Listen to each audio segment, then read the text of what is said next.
Hello Planet Earth, Steve Blum here, and you are watching the Tyuno Project. Stay tuned, a lot more coming. Bang.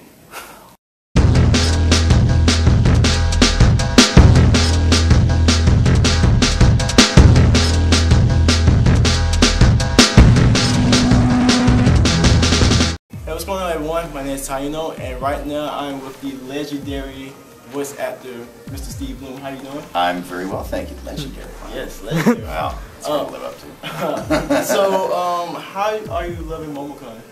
Momo-Con's awesome. It's been great. I love being in Atlanta. It's my first time here, and I get to meet up with my Tyuno brothers and hanging out with you guys. This is amazing. Sweet. Great city. Awesome. Well, I guess my first question would be is how do you start doing voice acting? Oh man, that's a gigantic question that we would need about 4 hours for. Oh wow. And my path is not the path I would recommend to anybody, Okay. because I kind of did it the ass backwards way. Okay. But for most people getting into voice acting, I would say you have to be an actor first. Okay. And even if you do funny voices and whatever, that's all great, but if you can't act and support that voice for 4 hours at a time and convince people that you have embodied that character, then you're not really doing the job. And the other thing I would say is that if you're getting into it from the very beginning, do it because you love it. Just do it with your friends, with your family. Record your voice just for your own entertainment, and then do community theater, do anything that you can in the acting community. Improv is also incredibly helpful. And then when you get to the point where you have some chops under your belt, then start nurturing that, taking some classes with working professionals in the industry. And then eventually, if you really want to do that as part of your career, you kind of have to be where the work is. So that would take a big move and a big leap of faith. But I wouldn't suggest doing that until you've done pretty much everything you can where you live. And that could take years to do. It took me 20 years before I could do it full time. Wow. And have a backup plan, because most people don't make a full living doing just that. Okay. What pursues you to being a career voice actor? What inspired me to do that? Yes. I didn't know I wanted to have a career in voice acting, actually. It sort of happened by accident. I wanted to be a musician initially, and I went to school for pre-med. I thought I was going to be a doctor at first. I've had a lot of really weird jobs, and when I got into voice acting, it was completely by accident anyway, and I just had done it for so long that eventually I became pretty good at it. And all of a sudden I booked a commercial for 7-Eleven, and I thought, well, this is it, I finally made it. I hear you can make a fortune doing that. But it was for local spots and on cable, and it wasn't that much money. And then the union went on strike, and I was out of work for 8 months after quitting my job. And that job I had worked at for 14 years. I became head of marketing for a film company, and I had a really nice corner office in Hollywood, and a very secure position. And I quit the job to go in voice acting full time. I went from having a really secure job for 14 years to nothing for 8 months, and had to kind of scratch and claw my way back in. So. You know, it's not an easy choice to do this. Like in anything in entertainment, you have to do it because you love it. And I honestly, even at that point, I didn't realize that that was what I wanted to do for the rest of my life. I didn't really believe that I could do that and make an income. But you know, you do anything long enough, you become pretty good at it. And whether or not I was doing that full time, I was going to continue doing it anyway. Just so happened that I was able to make money at it too. Cool, that's so awesome. Yeah. So you do voice acting. You do so many characters. Can you like list like some of the big characters? I know it's a huge list. Yeah, it's a pretty big list now. I mean, most of the characters that people would recognize me for in the anime world anyway would be like Cowboy Bebop, I played Spike, Wolf's Rain, I was Darsha, Kazuma from the Scryed, Orochimaru from Naruto, Zabuza, and Vincent Valentine from Final Fantasy. And then in the American animation world, I played Wolverine. I've been Wolverine for several years now, different incarnations. And that's always great to get back into. I love Wolverine.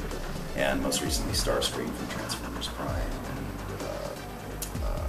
I've been all over Ben 10 for many years and different characters. Spider-Man, I was Green Goblin. So look at my IMDb. It's probably much faster. I don't want to waste your interview time on that. You good. Yeah. So I guess my next question would be, how did you get with Cartoon Network and Tom? That was just a happy stroke of luck for me. The guys, as far as I remember, and this may be corrected tomorrow, because I don't think we've ever had this conversation, you guys and I. But to the best of my recollection, several years ago, they called me and told me they were interested in getting together, and I think I was doing Anime Expo at the time. I was doing appearance there, and they just wanted to meet for a beer and pitch this idea that they had.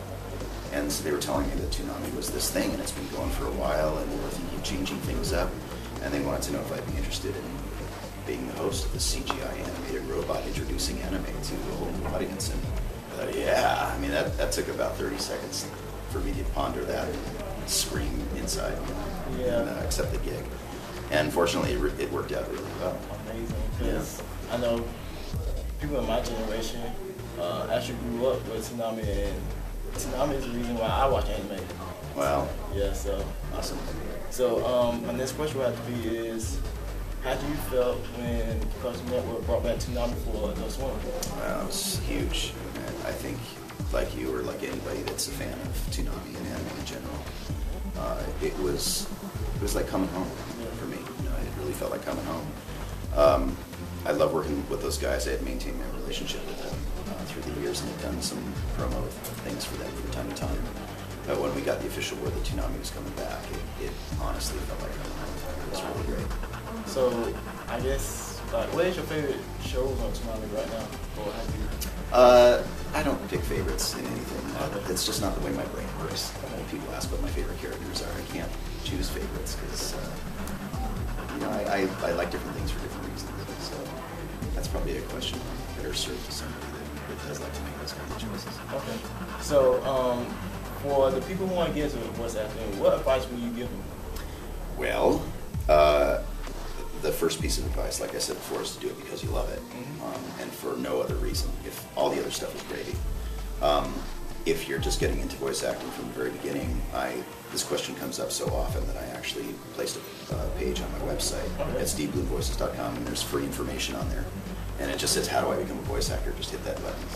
And on that page, you'll see links to a very lengthy blog that D. Bradley Baker wrote on the industry itself. And so that's all free information too. And there's also a link to a book by Yuri Lowenthal and Tara Platt called Voiceover Voice Actor. And I would say if you do all of that research, read all of Dee's blogs, read Yuri's book, and then if you still have questions after that have been unanswered, then ask a working voice actor, because pretty much everything you can possibly think of is covered there.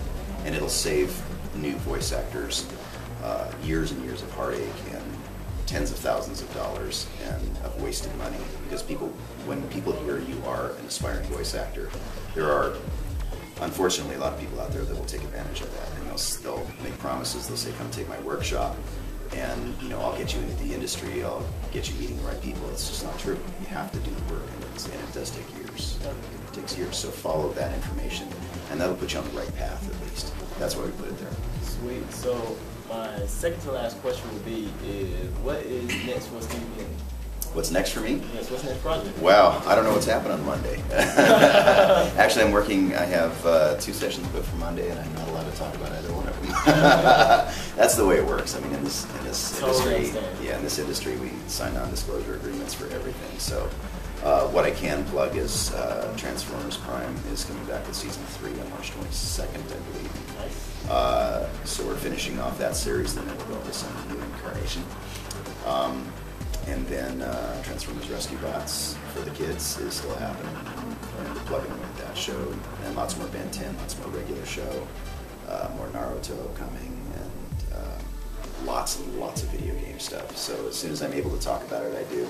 But the best thing to do would really be just to go online and pay attention to what's happening on IMDb and on all of the IGN type sources.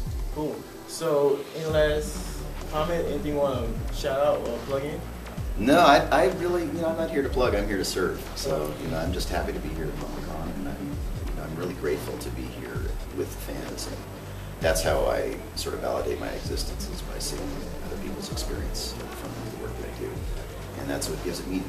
When people say that I was part of their childhood, yes, that touches a really warm place in my heart. So that's why I'm here.